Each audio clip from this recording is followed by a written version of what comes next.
Listen, there are a lot of ways that you can get into the spirit of the Christmas holiday, but Wesley United Methodist Church may have one of the most unusual in Nederland. James Ware there this morning for a preview, and it's all getting, this is a little bit early for the nativity scene this time of day, right? It is. It's early in the morning for them, but yes, and it's a little early to be previewing it. It starts December 12th, but you know, we're doing that 12 days of Christmas, so to get these guys in, I asked them if they could do it a little early.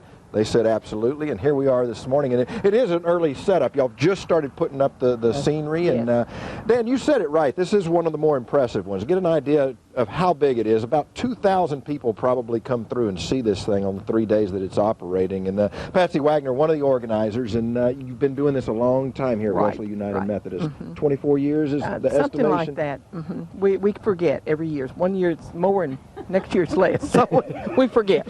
So over 20 years is probably a good estimation. Yes. But this is a great family atmosphere. I mean, it's so nice to come and drive by on Helena here in Nederland and see the people lined up in the grounds here. They've got their lawn chairs, some benches set up, and just get to enjoy this scenery. Right.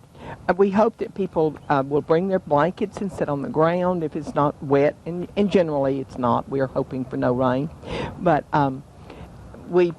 people just mill around the area. We have so many activities for everyone, for the families together, and then the children go to the back for children's activities. Right. So we were going to put the information up on the screen in just a bit, but it starts on December 12th, 13th, and 14th, and it runs from 6 to about 8:30 every half hour. Yes, the last show begins at 8:30. Okay, so you show up at 6, you watch it for 30 minutes, then you can mingle to the back, and that's where a lot of the activities are for kids. Have a cup of cocoa on the way back, and just mill around and be comfortable and enjoy it with your family.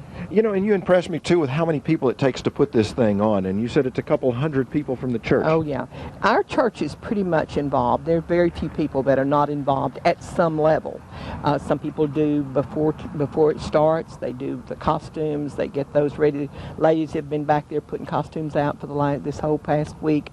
The people who put up the scenery, they started that 3 weeks ago. And so there's just, things get damaged and have to be repaired. So there are a lot of things that go on. Sure. And then we talk about the people, but the animals are probably the kids are so impressed with the camels and the donkeys and.